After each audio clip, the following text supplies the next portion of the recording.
That afternoon I was pouring tea, the golden stream catching the soft light from the kitchen window. Steam rose gently, curling into the air like whispered secrets. My hands, steady from decades of sewing, cooking, and handling fragile china, rarely falter. But what Daniel said next nearly made me drop the teapot. Before I share his words, I'd love to know, where are you watching from today? Write it in the comments. Whether it's a quiet little town you've known your whole life, or a busy city where the lights never go out.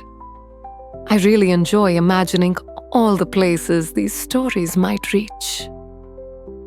And while you're here, don't forget to subscribe to Love and Tears so we can keep sharing these journeys together. It was one of those calm days I've come to treasure in my later years. The yard outside had just been trimmed, and the lilacs near the porch carried their fragrance through the open window. I'd been expecting Daniel, my grandson, for a short visit before his long trip. He's 30 now, tall, broad-shouldered, with that calm confidence that always seems to make the air quieter, as if even the walls pause to listen when he speaks. I heard the crunch of his shoes on the gravel path before I saw him. Just that sound alone brought a smile to my face. He walked in without knocking. He's always done that, carrying a small paper bag from the bakery in town. Within seconds, the kitchen was filled with the smell of warm cinnamon rolls. I thought we could have these with tea, he said, his deep voice carrying the kind of warmth I'd always known. But his eyes, there was something in them I couldn't quite place. We sat down at the old oak table, the same one I'd had since his mother was a child. The teacups warmed our hands, and our talk drifted through the usual things. His work, the weather, small pieces of family news. But he kept looking away, as if searching for the right moment to speak. Then suddenly, he broke the silence. You've always been the strongest person I know, Grandma. But I've been keeping something from you. Something I should have said a long time ago. That was when my hand trembled ever so slightly enough for the teapot to clink against the rim of his cup. I set it down carefully, pretending to shift in my seat. But inside, my heartbeat slowed into a heavier rhythm. I studied his face, the sharp line of his jaw, the faint crease between his brows. I had watched him grow from a shy boy into the man sitting before me now.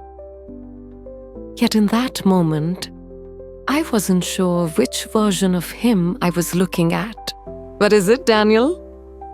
I asked, my voice steady, though my chest braced for the answer. He leaned forward, fingers laced together on the table.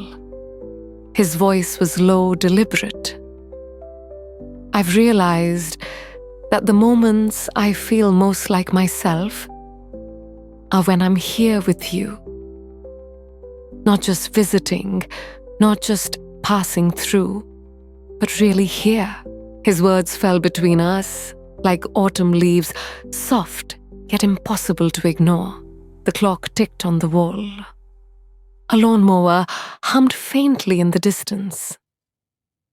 Ordinary sounds suddenly felt sharpened, more alive. I wasn't sure what his confession meant yet, but the tenderness in his eyes pulled me in. I thought of all the years, the shared meals, the late-night talks when he was a boy, the countless moments I'd been his safe place without even realizing it. "You've always had a home here, Daniel." I smiled gently. "You know that." He nodded but didn't look away. "It's more than that." The wind picked up outside, rustling the curtains. My fingers curled around the teacup, steadier now. But my heart wasn't. I couldn't tell if his words comforted me or unsettled me. "Tell me then," I whispered, and so he began. He told me about the changes in his life, the way he often felt surrounded by people, yet somehow alone. How his thoughts wandered back to me, to our conversations, to the way I listened, to the way I never made him feel small. His voice carried gratitude, yes, but also something heavier. Something that made my chest tighten as his memories wove themselves into mine. I remembered so clearly the way Daniel had once perched on this very table edge at 14, telling me about his first fight at school. The long letter he mailed me from college, written in shaky handwriting, when he wasn't sure he could finish the semester. The countless evenings when he'd slump into the chair, spilling his worries into the air, until he felt lighter. It struck me then, maybe for the first time, how deeply woven we were into each other's lives. Not just in the simple way family ties you, but in a way that had shaped who we both became. The light shifted outside, painting his face in a softer glow. His hesitation seemed to fall away, replaced by honesty. And I realized my trembling hands weren't trembling out of fear. No, some truths change the air around you before they're even spoken.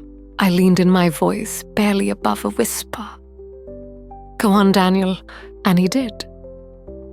He told me he had been waking before dawn for months, long before the first bus hissed down Maple Street, long before the newspaper landed with a soft thud on porches. He would sit in his apartment with a cup of coffee, growing cold, scrolling through work messages, trying to breathe through a tightness he couldn't name. "Everybody thinks I'm doing fine," he said, eyes fixed on his hands. "But I don't think I've felt like myself in a long time. Except when I'm here." The steam lifted in thin white threads from our cups. Outside, a robin sang in the elm tree, and a delivery truck rumbled 2 streets over. Life moved on around us, yet our kitchen felt suspended in its own quiet time. I didn't rush to fill the silence. I just watched him, the way his shoulders squared, then softened. The way his voice lowered, as though he was afraid of startling something fragile inside himself that had only just begun to trust. Then he said he'd been to the storage unit where his mother kept old family boxes. "I was trying to find my baseball glove," he said with a half smile that faltered. "Instead, I found Grandpa's letters, the ones he wrote you while working on the river project." He pulled a worn envelope from his pocket, the flap resealed with a tiny strip of tape. I read one, he admitted. And then I read them all. In an instant, the kitchen blurred, and I was young again, standing at a bus stop, with a letter tucked warm against my chest in the dead of winter. I remembered the ache of distance and the miracle of paper, how a page could carry the sound of a man's laugh, the tilt of his mind all the way home. My fingertip traced the envelope's edge and my throat tightened. "I'm sorry," he said quickly. "I shouldn't have opened them." "Your family," I told him. "You opened a window, not a wound." But my voice quivered just enough to give me away. Daniel sat very still, like someone holding something delicate. Then his words came not rushed, but steady like rain beginning on a roof. He spoke of his job, how it had become an endless treadmill of deadlines and fleeting victories that disappeared by morning. He spoke of his friends, good men with loud laughter and buzzing phones, but still leaving him feeling strangely alone. And then he spoke of Sundays here, how stepping into this house grounded him again. The creak of the floors, the back door always left unlatched, the smell of lemon oil and lilac. "It's like your house reminds me I'm not a puzzle to solve," he said quietly. "Just a person who needs roots." Then he reached for my hand. His palm was warm, his grip careful. "I want to move in, Grandma. Not forever, just for a while. I want to help with the yard, fix the back steps, finally repair that old cedar chest. I can pay rent. I can cook. You know I can. But more than that, I want to listen to you. I want to record your stories, every single one you'll give me, and turn them into a book for the whole family." He paused his gaze, drifting toward the window, as if he needed courage from the open sky. "And I want to carry your name. Not instead of my father's, but together joined. I want the world to know who showed me what real steadiness looks like."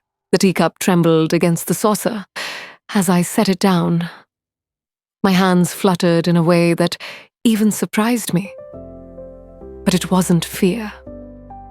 No, this was the shock of love surfacing love that had flowed beneath us like a river, under ice patient and unseen, until finally breaking free into sunlight. I had expected so many things from that afternoon. A cinnamon roll, a story about traffic, a quick goodbye at the door. But not this. Not the gravity of being chosen. "Daniel," I said his name heavier than it had ever been. "Are you sure?" "I've never been more sure of anything," he answered. "I don't want to keep sprinting through every room of my life. I want to walk through it with you, to learn the names of what I'm feeling. You've always known the names." I don't remember standing, but I found myself at the sink, staring out at the lilacs moving gently in the breeze. The neighbor's dog barked at nothing in particular, darting along the fence as if chasing shadows only it could see. On the porch rail, the little copper bell your grandfather once hung caught the breeze. He'd put it there during the summer we couldn't afford a proper wind chime. Brave little bell, it had always sounded far bigger than it was. Behind me, I heard the scrape of the kitchen chair. Then Daniel was there beside me, tall, uncertain, a boy and a man, folded into one. "If you say no," he murmured, his voice low and careful, "I'll understand. I'll still come on Sundays. I'll still bring cinnamon rolls." I reached up, laid my hand against his cheek. His stubble, the warmth beneath it, and every year between us, pressed into that moment. "I won't say no," I told him. "But I will say this moving in doesn't mean you're rescuing me. We'll be companions.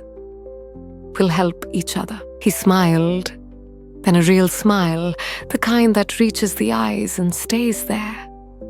That's all I've ever wanted. The afternoon exhaled with us. For months, it felt like we had been holding our breath, waiting. Now finally we could breathe.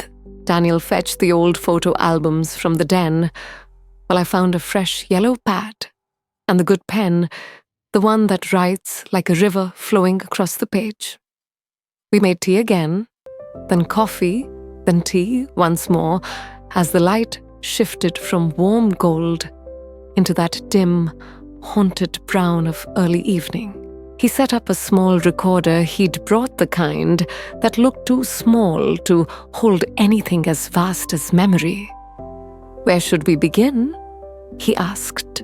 I began with the house. How I'd stood on the front walk with his grandfather imagining curtains in the windows, a rug to soften the echo of the hallway.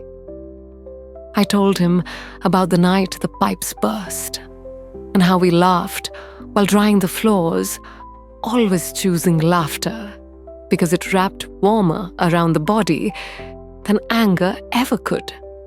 I told him about winters filled with wood smoke, orange peels, wool drying on the radiator, and summers when peaches were eaten over the sink because they were too juicy to trust on a plate. He listened with the kind of patience only someone you've raised can learn, the patience of someone waiting for bread to rise. And his questions slowed, he brought out the box from the storage unit. Together we untied the twine paper edges worn by time. The first letter I opened still carried a coffee ring near the salutation. I remembered exactly how it happened. This time my hands didn't tremble. They were steadier than they had been all day. We read until the words blurred, not from age, but because tears had softened them. He clicked off the recorder, and we sat in quiet. Through the window, the sky slipped into that deep, forgiving blue that comes just before the first star. "Grandpa was funny," Daniel said, half laughing, half sniffling. He saved his best jokes for the page, I replied. I used to laugh, with the letter pressed to my face, just to keep it close for one more second. Daniel leaned back, eyes roaming the kitchen, as though it had finally told him its secret. "I keep thinking about what it means to carry on," he said. "Not just a family name, but a way of being. I want to do that. I want to build something steady." "You will," I told him. But steadiness doesn't always mean standing still. Sometimes it's knowing where your center is, so you can walk out from it and always find your way back.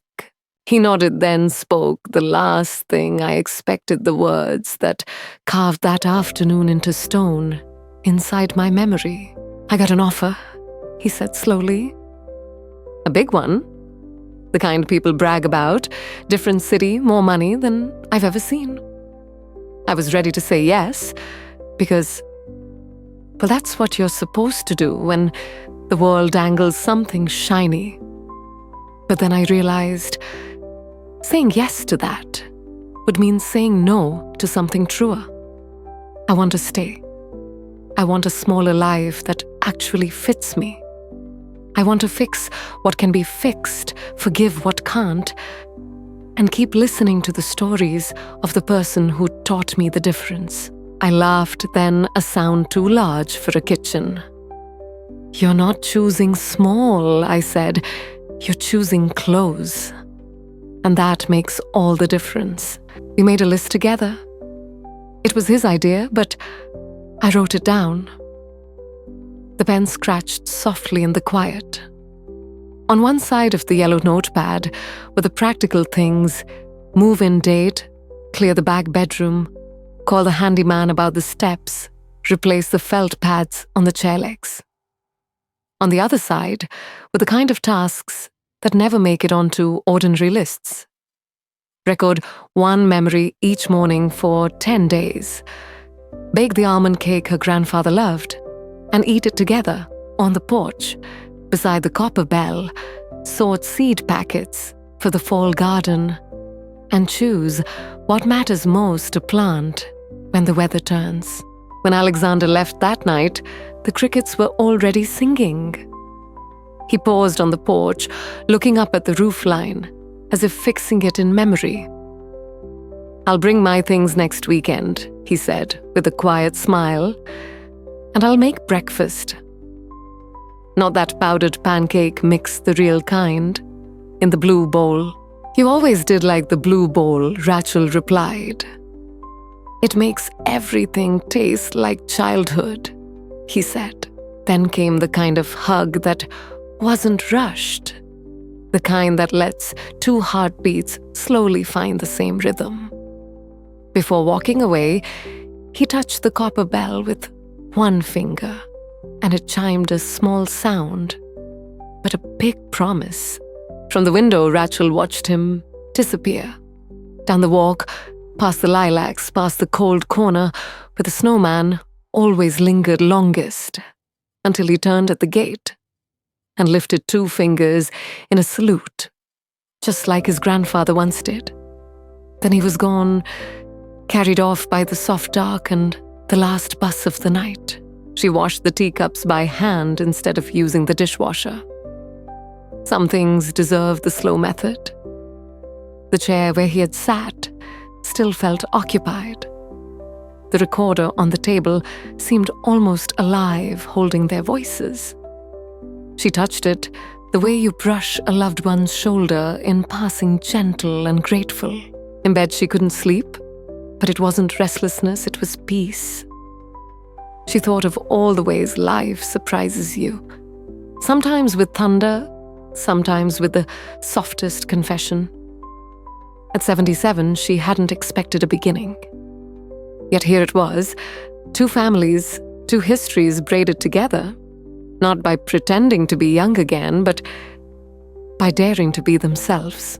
Morning came with the ordinary cruelty of birdsong, reminding her that time never waits. She made oatmeal in the blue bowl, opened the back door, and let the day in. She could already imagine the changes: safe steps, a mended fence, a reading bench by the hydrangea. A calendar filled not with appointments of duty, but with appointments of meaning stories, to share recipes, to pass down memories, to record. Later, Alexander called from the hardware store.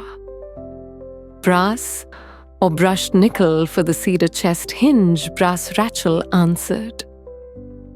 It ages with dignity, he teased. Like someone I know. She smiled, then moved the copper bell inside, placing it by the kitchen window, where the light caught it. A small sound waiting to call someone home. That afternoon, while clearing the back bedroom, she found an old shoebox with ticket stubs, Polaroids, and a note from long ago. Save this for a rainy day. She set it down, tears mixing with her smile. There would be rainy days, of course, but now she knew how they would be spent by the window, reading letters, cooking slow meals, fixing what could be fixed, forgiving what could not, practicing the quiet art of staying. As evening fell, she poured tea, watching her old, reliable hands finally settle. Somewhere outside, a car door closed. A child laughed.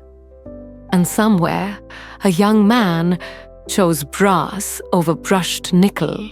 If you're listening from a city I've never seen, or maybe from a porch like mine, remember this.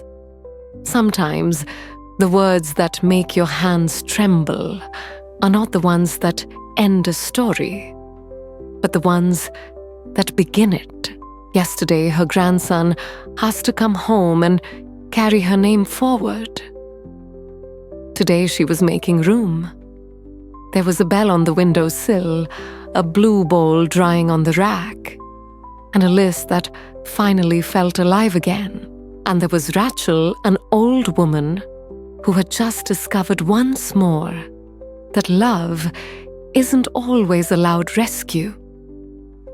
Sometimes it's just the simple rearranging of chairs, so two people can sit close without bumping knees.